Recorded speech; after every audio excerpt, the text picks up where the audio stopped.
नमस्कार। आज का टॉपिक है लीनियर इक्वेशंस इन टू वेरिएबल्स। इसी के डिफरेंट कॉन्सेप्ट्स के बारे में आज हम लोग समझेंगे। बेसिकली ये क्लास 9 के लिए है। अगर अब तक आपने हमारे चैनल को सब्सक्राइब नहीं किया तो सब्सक्राइब कर दीजिएगा, लाइक कीजिए और कमेंट करके बताइए आपने आज क्या क्या सीखा, कैसा लगा। चलिए आगे बढ़ते हैं। पिछले क्लास तक हम लोग पढ़े हैं linear equations in one variable, मतलब लीनियर इक्वेशन एक वेरिएबल में हम लोग पढ़े, जिसका कुछ एग्जांपल आपके स्क्रीन पर है, जैसे x+1 = 0, 2x - 3 = 5x, 3x + 2y = 7 etcetera. बहुत सारा ऐसा वैल्यू हो सकता है। अब linear equation in one variable में क्या होता था कि वहां पर एक ही सॉल्यूशन होता था, मतलब यूनिक सॉल्यूशन। और आज हम लोग पढ़ेंगे लीनियर इक्वेशंस इन टू वेरिएबल्स, और इसी linear equation in one variable को आज हम लोग एक्सटेंड करेंगे और एक्सटेंड करके टू वेरिएबल्स तक पहुंचेंगे। और जैसे ही linear equation in two variables में हम लोग पहुंचेंगे, हमारे दिमाग में कुछ सवाल होगा, जैसे linear equation in two variables का क्या सॉल्यूशन होता है, अगर होता है तो क्या वो यूनिक होता है, यूनिक मतलब सिर्फ और सिर्फ एक, वो इक्वेशन कार्टेशियन प्लेन में कैसा दिखता है। इस टाइप का कुछ सवाल हमारे दिमाग में घूम रहा होगा, जिसका पूरा कंसेप्ट आज हम लोग क्लियर कर लेंगे। और linear equation in two variables को सॉल्व करने के लिए कोऑर्डिनेट ज्योमेट्री चैप्टर का भी कंसेप्ट यूज करना पड़ेगा। जब भी हम इक्वेशन को सॉल्व करेंगे, हमारे दिमाग में कुछ पॉइंट्स होने चाहिए, जैसे कि सेम नंबर को अगर हम लोग ऐड करें या सब्ट्रैक्ट करें इक्वेशन के दोनों साइड, तो मेन इक्वेशन पर कोई प्रभाव नहीं पड़ेगा। और दूसरा पॉइंट ये है कि सेम नंबर से अगर हम लोग मल्टीप्लाई करते हैं या डिवाइड करते हैं इक्वेशन के दोनों साइड, तब भी इक्वेशन पर कोई प्रभाव नहीं पड़ता है। वो नंबर कोई भी नॉन जीरो नंबर होना चाहिए। एक सिचुएशन को हम लोग देखते हैं और उसको कैसे हैंडल करेंगे उसके बारे में समझेंगे। किसी जगह पर भोज हो रहा था और दो दोस्तों ने मिलकर के 72 गो रसगुल्ला खा लिए। इस इंफॉर्मेशन को अगर हम लोग linear equation in two variables में एक्सप्रेस करें तो कैसे करेंगे। यहाँ पर आप देख सकते हैं कि दो दोस्तों ने मिलकर के 72 गो रसगुल्ला खाए हैं। अकेले अकेले कौन कितना खाए हैं इसकी कोई जानकारी नहीं है, मतलब यहाँ पर दो अननोन क्वांटिटीज है। आइए उसको x और y नाम के दो वेरिएबल से डिनोट करते हैं। अब मान लेते हैं कि पहला दोस्त जो है वो टोटल x रसगुल्ला खाए और दूसरे दोस्त टोटल y रसगुल्ला खाए। और सिचुएशन को अगर हम लोग ध्यान से समझें तो वो कह रहा है कि दो दोस्तों ने मिलकर के 72 गो रसगुल्ला खाए। तो यहाँ पर पहला दोस्त x रसगुल्ला खाए और दूसरा दोस्त y, मतलब दोनों का मिला हुआ रसगुल्ला कितना हुआ, तो दोनों का मिला हुआ रसगुल्ला हुआ x + y = 72। यही हमारा रिक्वायर्ड इक्वेशन होगा। अब यहाँ पर x और y नाम का दो वेरिएबल है और बोल सकते हैं कि यही जो इक्वेशन है ये linear equation in two variables का है। अब कोई भी इक्वेशन जो कि ax + by + c के फॉर्म में हो, जहां पर a, b और c रियल नंबर्स हैं और a तथा b ये दोनों ही 0 के बराबर नहीं होने चाहिए एक साथ, इसी को हम लोग linear equation in two variables कहते हैं। जहां पर एक जनरल इक्वेशन मिला ax + by + c = 0। इसका कुछ एग्जांपल्स हम लोग देखते हैं। मतलब जो भी इक्वेशन हमारे पास आएगा उसको ax + by + c = 0 के फॉर्म में लिखना है और a, b और c का वैल्यू पता लगाना है। पहला क्वेश्चन क्या है देखते हैं। पहला क्वेश्चन है 2x + 3y = 7। इस इक्वेशन को हम लोग लिख सकते हैं 2x + 3y - 7 = 0, जो कि जनरल इक्वेशन से मैच कर रहा है। और उसी जनरल इक्वेशन से जब हम लोग कंपेयर करते हैं तो a का वैल्यू 2, b का वैल्यू 3 और c का वैल्यू -7 मिल रहा है। जनरल इक्वेशन क्या है, ax + by + c = 0। कंपेयर इसी इक्वेशन से करना है। दूसरा सवाल है x - 4 = 5y। इसको भी हम लोग लिखेंगे जनरल इक्वेशन के ही फॉर्म में। कैसे लिखेंगे, तो x - 5y - 4 = 0। 5y को हम लोग लेफ्ट साइड शिफ्ट कर दिए। अब फिर से a, b और c का वैल्यू पता लगाना है, तो कंपेयर करते हैं जनरल इक्वेशन से। कंपेयर करने पर हमको मिलता है a का वैल्यू 1, b का वैल्यू -5 और c का वैल्यू -4। एक और एग्जाम्पल देखते हैं, 5x = y। अब इसको भी लिखना है जनरल इक्वेशन के ही फॉर्म में। कैसे लिखेंगे, तो 5x - y = 0 या फिर 5x - y + 0 = 0। अब a, b और c का वैल्यू पता लगाना है। तो a का वैल्यू जब कंपेयर करते हैं जनरल इक्वेशन से तो a का वैल्यू मिलता है 5, b का वैल्यू -1 और c का वैल्यू 0। अब कुछ इक्वेशंस ऐसे हो सकते हैं कि ax + b = 0। ये भी एग्जाम्पल है linear equation in two variables का, क्योंकि इसको हम लोग लिख सकते हैं ax + 0 × y + b = 0। 0 × y बराबर हमेशा 0 ही होगा, तो मेन कंडीशन जो अपना था ax + b = 0 वो कांस्टेंट रह गया। मतलब ये हुआ कि दो वेरिएबल के फॉर्म में हम लोग इसको बना सकते हैं 0 से मल्टीप्लाई करके दूसरे वेरिएबल के साथ। अब सॉल्यूशन पर चलते हैं linear equation in two variables का। क्या आप बता सकते हैं कि टोटल कितना सॉल्यूशन होगा टू वेरिएबल्स में लीनियर इक्वेशन का?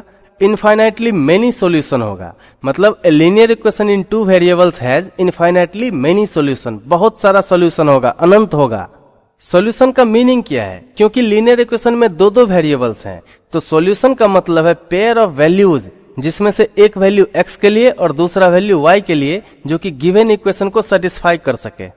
अब एक क्वेश्चन सॉल्व करते हैं। Find 4 different solution of the equation 2x + 3y = 4। इसका 4 डिफरेंट सॉल्यूशंस चाहिए। तो पहला कंडीशन में मान लेते हैं x = 0 और ये वैल्यू सब्स्टिट्यूट करते हैं गिवन इक्वेशन में, तो मिलता है हमको 2 × 0 + 3y = 4। इसका मतलब ये हुआ कि 2 × 0 का मतलब 0, सो 0 + 3y = 4। इसका मतलब 3y = 4, सो y = 4/3। इसका पहला सॉल्यूशन हो गया x = 0 और y = 4/3। इसको हम लोग लिख सकते हैं 0, 4/3। इसका दूसरा सॉल्यूशन देखते हैं। अब मान लेते हैं x = 1 और ये वैल्यू गिवन इक्वेशन में सब्स्टिट्यूट करते हैं और सब्स्टिट्यूट करने पर हमको मिलता है y = 2/3। इसका दूसरा सॉल्यूशन मिल गया x = 1 और y = 2/3, या इसको हम लोग लिख सकते हैं 1, 2/3। अब मान लेते हैं x = -1, जहां पर x है वहां पर -1 सब्स्टिट्यूट करना है। तो जब हम लोग -1 सब्स्टिट्यूट करते हैं तो y का वैल्यू मिलता है 2। तीसरा सॉल्यूशन इसका हो गया x = -1 और y = 2। इसको हम लोग लिख सकते हैं -1, 2। अगला सॉल्यूशन के लिए x = 2 मान लिए, तो x जहां पर है वहां पर 2 सब्स्टिट्यूट करना है और 2 जब सब्स्टिट्यूट करते हैं तो मिलता है हमको y का वैल्यू 0। इसका चौथा सॉल्यूशन मिल गया x = 2 और y = 0। इसको हम लोग लिख सकते हैं 2, 0। और यही इसके 4 डिफरेंट सॉल्यूशंस हैं। ऐसा नहीं कि सिर्फ और सिर्फ यही 4 होंगे, क्योंकि हम जान रहे हैं कि linear equation in two variable में इनफाइनाइटली मेनी सॉल्यूशन होगा, तो ये तो बस 4 है। और भी बहुत सारा वैल्यू हो सकता है, डिपेंड करता है हमारे कंसिडरेशन पर, हम किस वेरिएबल के लिए कौन सा वैल्यू सब्स्टिट्यूट कर रहे हैं। ऐसा अनंत वैल्यू आ जाएगा। दूसरा क्वेश्चन देखते हैं। Find the value of k if x = 2, y = 1 is a solution of the equation 2x + 3y = k। अब यहाँ पर दिया हुआ है x = 2 और y = 1। ये सॉल्यूशन है given linear equation 2x + 3y = k का। तो हमको k का वैल्यू पता लगाना है, सॉल्यूशन भी है अपने पास। तो क्या करेंगे कि x के स्थान पर 2 और y के स्थान पर 1 सब्स्टिट्यूट कर देंगे, अपने मने k का वैल्यू आ जाएगा। देखिए x के स्थान पर 2 हमने पुट कर दिया और y के स्थान पर 1 पुट कर दिए, तो इक्वेशन बन गया 2 × 2 + 3 × 1 = k। सो 2 × 2 का रिजल्ट 4 और 3 × 1 का रिजल्ट 3। सो k का वैल्यू आ गया 7। तो फाइनली हम लोग k का वैल्यू पता लगा ही लिए और k का वैल्यू कितना हुआ? 7। एक और क्वेश्चन देखते हैं। The cost of notebook is twice the cost of pen. Right a linear equation in two variables to represent this statement. मान लीजिए नोटबुक का कॉस्ट x और पेन का कॉस्ट y। सिचुएशन ऐसा है कि एक नोटबुक को खरीदने में जितना रुपया लगेगा उतने रुपए में हम लोग 2 पेन खरीद सकते हैं। मतलब अगर क्वेश्चन के अकॉर्डिंग चलें तो हमको लिखना चाहिए cost of notebook = 2 × cost of pen. अब नोटबुक के कॉस्ट को हम लोग x माना है और पेन के कॉस्ट को y माने हैं, तो सब्स्टिट्यूट कीजिए वैल्यू, देखिए क्या मिलता है। x = 2y। जनरल इक्वेशन से अगर इसको कंपेयर करें तो इसको हम लोग लिख सकते हैं x - 2y = 0। यही अपना रिक्वायर्ड इक्वेशन है। अब linear equation in two variable Cartesian plane में कैसा लगेगा उसको जरा चेक करते हैं।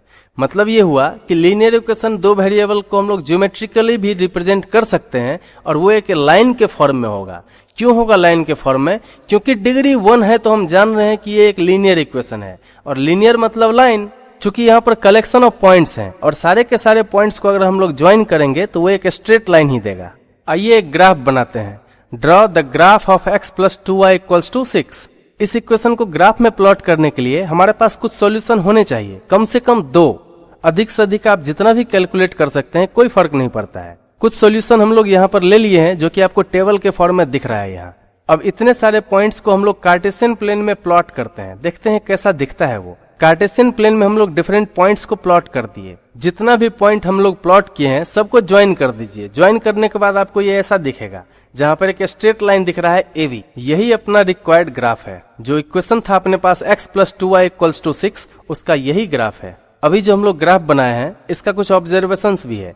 Every point whose coordinate satisfy the equation x + 2y = 6 lies on the line AB। मतलब ये हुआ कि वो हर एक पॉइंट जिसका कोऑर्डिनेट्स x + 2y = 6 को सेटिस्फाई कर दे वो इस लाइन पर लाई करेगा। इसका दूसरा ऑब्जर्वेशन है कि अगर कोई एक पॉइंट a, b जो कि ए बी लाइन पर स्थित है तो ये एक सॉल्यूशन है x + 2y = 6 का, जहां पर x का वैल्यू a और y का वैल्यू b होगा।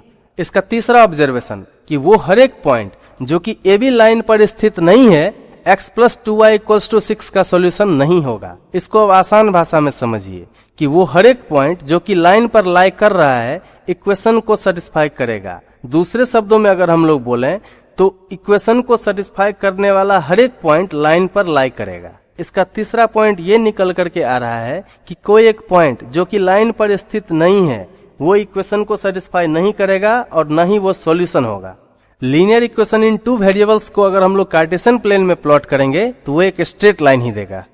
अब इसी पर बेस्ड कुछ सवाल हम लोग बनाते हैं। देखते हैं सवाल कैसा कैसा है। Given the points 1, 2 find the equation of A line on which it lies. How many such equations are there? अब यहाँ पर दिया हुआ है 1, 2 एक सॉल्यूशन है किसी लीनियर इक्वेशन का और हम लोग उस लीनियर इक्वेशन को ढूंढ रहे हैं जिसका ये सॉल्यूशन है। अगर सॉल्यूशन है तो इसके और कितने इक्वेशंस हो सकते हैं? चलिए कुछ एग्जांपल्स देख लेते हैं। पहला एग्जांपल है x + y = 3।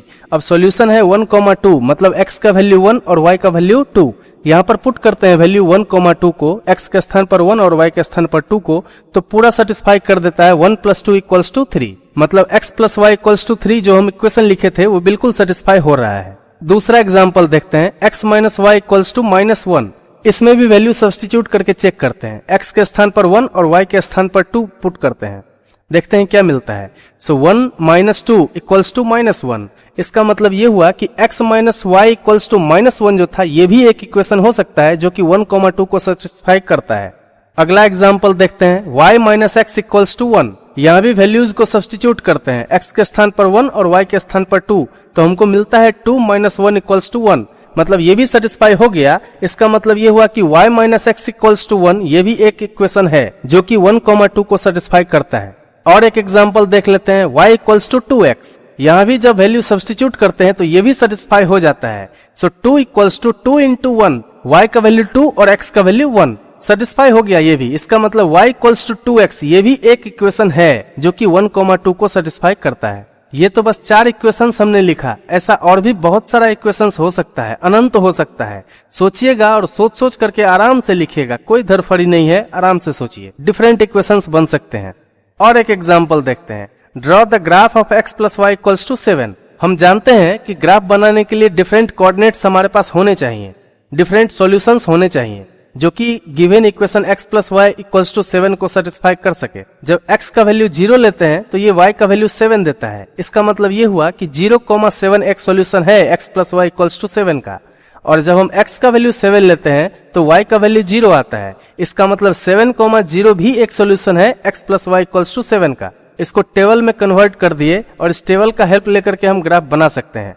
हम जान रहे हैं कि कोऑर्डिनेट ज्योमेट्री का कंसेप्ट यहाँ पर यूज होगा। ठीक वैसे ही यहाँ पर जो भी पॉइंट्स अपने पास हैं उसको कार्टेशियन प्लेन में प्लॉट करना है। तो प्लॉट करते हैं डिफरेंट पॉइंट्स को। यहाँ पर 2 पॉइंट हमने प्लॉट कर दिया जो कि x एक्सिस पर 7,0 है और y एक्सिस पर 0,7 है। अब इस दोनों ही पॉइंट को ज्वाइन कर दीजिए एक लाइन से। ये जो ग्राफ दिख रहा है एक लाइन जुड़ा हुआ, दोनों ही पॉइंट 7,0 और 0,7 को ज्वाइन करता हुआ जो लाइन दिख रहा है यही ग्राफ है x + y = 7 का। एक और एग्जांपल देखते हैं। The taxi fare in a city is as follows. For the first kilometre the fare is ₹8 and for the subsequent distance it is ₹5 per kilometre. Taking the distance covered as x kilometre and total fare as y, write a linear equation for this information and draw its graph. मतलब किसी शहर में taxi का जो भाड़ा है वो पहला किलोमीटर का 8 रुपया है और उसके बाद जितना डिस्टेंस हम चलते जाएंगे, जितना किलोमीटर हम बढ़ते जाएंगे उतना 5 रुपया हमको अलग से लगता जाएगा। तो मान लेते हैं total distance covered = x kilometre and total fair = ₹y। अब यहाँ पर दिया हुआ है कि पहला किलोमीटर के लिए 8 रुपया लगना है और उसके बाद जितना डिस्टेंस हम चलते जाएंगे, जितना किलोमीटर आगे बढ़ेंगे उतना 5 रुपया वो हमसे लेगा टैक्सी वाला। इसको आप ऐसे समझिए कि आप अपने घर से कहीं पर गए घूमने के लिए और जहां पर आप जा रहे हैं उसकी दूरी है 10 किलोमीटर।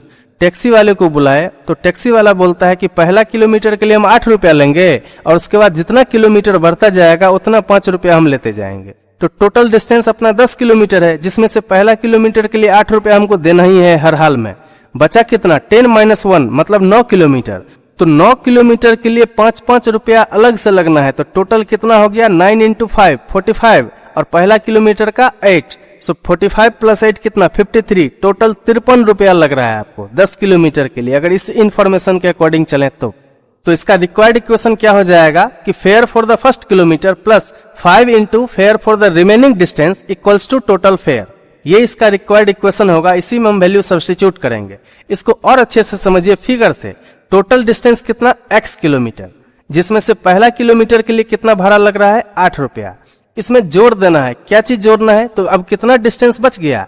सो x किलोमीटर था, 1 किलोमीटर हम चल चुके, तो अब बचा कितना, x - 1 किलोमीटर। तो x - 1 किलोमीटर के लिए 5-5 रुपया लग रहा है। सो 5 × x - 1 किलोमीटर बराबर टोटल भाड़ा हमारा आ जाएगा। वैल्यू सब्स्टिट्यूट करते हैं इसमें। वैल्यू जब सब्स्टिट्यूट करेंगे तो आएगा 8 + 5 × x - 1 = y। इसको सॉल्व करते हैं तो मिलता है वैल्यू 8 + 5x - 5 = y। और सॉल्व करते हैं तो 5x + 3 = y।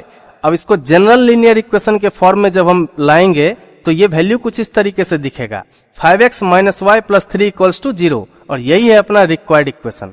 अब इसको ग्राफ में प्लॉट करना है। तो ग्राफ में प्लॉट करने के लिए फिर से कुछ न कुछ कोऑर्डिनेट्स हमको चाहिए, कुछ न कुछ सॉल्यूशन होना चाहिए। तो डिफरेंट सॉल्यूशन इसका लेते हैं। टेबल के फॉर्म में हमने वैल्यू सब्स्टिट्यूट कर दिया है, आप देख सकते हैं। अब इस सारे के सारे वैल्यू को हम लोग कार्टेशियन प्लेन में प्लॉट करते हैं। तो 3 डिफरेंट वैल्यूज था, तीनों ही पॉइंट को हमने कार्टेशियन प्लेन में प्लॉट कर दिया। जहां पर 0,3 एक पॉइंट है, दूसरा पॉइंट है -3/5, 0, और तीसरा पॉइंट है -1, -2। और इस तीनों ही पॉइंट को एक लाइन से हम लोग ज्वाइन कर देते हैं। तब जो ये ग्राफ दिख रहा है एक लाइन का, यही है ग्राफ 5x - y + 3 = 0 का। अब कुछ अलग कंडीशंस देखते हैं। Equations of lines parallel to the x axis and the y axis, मतलब लाइन का कुछ इक्वेशंस जो कि x एक्सिस और y एक्सिस के पैरेलल हो। इसका जनरल सिचुएशन क्या होगा कि equation of x axis is given by y = 0, मतलब x एक्सिस का इक्वेशन अगर हमको लिखना है तो y = 0 पुट करना पड़ेगा। और इसको हम लोग एक्सप्रेस कर सकते हैं 0 × x + 1 × y = 0। अब ये 2 वेरिएबल में आ गया, जहां पर y = 0 ज्योमेट्रिक रिप्रेजेंटेशन है 1 वेरिएबल के लिए, और 0 × x + 1 × y = 0 ये एक ज्योमेट्रिक रिप्रेजेंटेशन है 2 वेरिएबल्स के लिए, जिसको हम लोग कार्टेशियन प्लेन में प्लॉट कर सकते हैं। इसका कुछ एग्जांपल आप देख सकते हैं, y = 3, या फिर इसको लिखें दूसरे तरीके से तो y - 3 = 0, और दूसरे तरीके से लिखें तो 0 × x + 1 × y - 3 = 0। तीनों का वैल्यू सेम है, इक्वेशन लिखने का तरीका अलग अलग है बस। इसका दूसरा सिचुएशन है कि equation of y axis is given bye x = 0, मतलब अगर y एक्सिस का इक्वेशन लिखना है तो x = 0 रखना पड़ेगा, और इसको हम लोग एक्सप्रेस कर सकते हैं 1 × x + 0 × y = 0, जहां पर x = 0 ये एक ज्योमेट्रिकल रिप्रेजेंटेशन है 1 वेरिएबल के लिए, और दूसरा 1 × x + 0 × y = 0 ये भी एक ज्योमेट्रिकल रिप्रेजेंटेशन है 2 वेरिएबल्स के लिए, जिसको हम लोग कार्टेशियन प्लेन में प्लॉट कर सकते हैं। इसका भी कुछ एग्जांपल्स देख लेते हैं, जैसे x = 2, या अलग तरीके से लिखें तो x - 2 = 0, और डिफरेंट तरीके से लिखते हैं तो 1 × x + 0 × y - 2 = 0। ये तीनों वैल्यू सेम है, लिखने का तरीका बस अलग अलग है। और दोनों ही सिचुएशन में जो भी एग्जांपल आपके स्क्रीन पर दिख रहा है ये या तो x एक्सिस या फिर y एक्सिस के पैरेलल लाइन है। अब हम देखते हैं आगे कौन सा x एक्सिस के पैरेलल होगा और कौन सा y एक्सिस के पैरेलल होगा। एक एग्जांपल करते हैं। Solve the equation 2x + 1 = x - 3 and represent the solution or solutions on the number line, the Cartesian plane। पहले तो इसको सॉल्व करना है, तो इसका सॉल्यूशन क्या होगा, 2x + 1 = x - 3। सॉल्व करते हैं तो मिलता है 2x - x = -3 - 1, मतलब x = -4। अब इसको 1 वेरिएबल में रिप्रेजेंट करते हैं, जहां पर x = -4 ये 1 वेरिएबल के लिए है, और जब 1 वेरिएबल में इसको रिप्रेजेंट करेंगे तो ये सिंपली नंबर लाइन पर ही आएगा। देखते हैं कैसे आता है।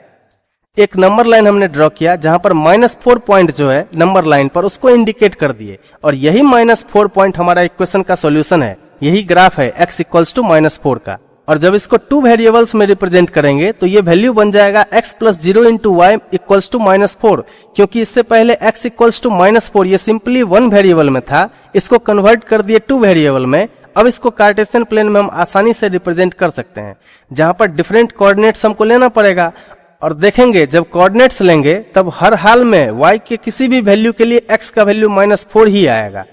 डिफरेंट कोऑर्डिनेट्स हम लोग यूज करते हैं। यहाँ पर आप x के लिए चेक कर सकते हैं पॉइंट्स। x के लिए टेबल में हर जगह -4 ही दिख रहा है, लेकिन y का वैल्यू डिफरेंट है। पहला कोऑर्डिनेट है -4, 0, जहां पर y का वैल्यू जब हम 0 रखते हैं तब भी x का वैल्यू -4 ही देता है। जब हम y का वैल्यू 2 रखते हैं तब भी x का वैल्यू -4 देता है। जब y का वैल्यू -3 रखते हैं तब भी x का वैल्यू -4 ही देता है। मतलब y के हर एक वैल्यू के लिए x का वैल्यू ये -4 ही दे रहा है। इसका मतलब ये हुआ कि ये एक ऐसा इक्वेशन है जो कि x एक्सिस या फिर y एक्सिस दोनों में से किसी एक एक्सिस के पैरेलल तो जरूर होगा। अब देखते हैं किस एक्सिस के पैरेलल होता है। ये रिप्रेजेंट करते हैं कार्टेशियन प्लेन में।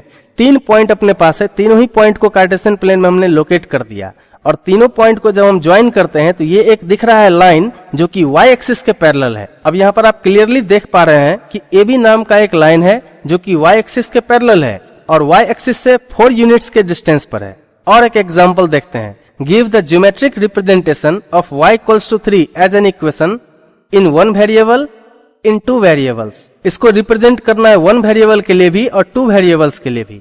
जब हम 1 वेरिएबल के लिए रिप्रेजेंट करेंगे तो y = 3 ये एक सिंपल नंबर लाइन पर ही आएगा। देखते हैं नंबर लाइन पर y = 3, मतलब नंबर लाइन पर जो पॉइंट 3 है उसको बस इंडिकेट कर देना है और वही हमारा इक्वेशन हो जाएगा y = 3 और यही इसका ग्राफ भी होगा। अब जब 2 वेरिएबल में रिप्रेजेंट करेंगे तो ये वैल्यू कुछ अलग हो जाएगा। y = 3 को हम रिप्रेजेंट कर सकते हैं 0 × x + y = 3।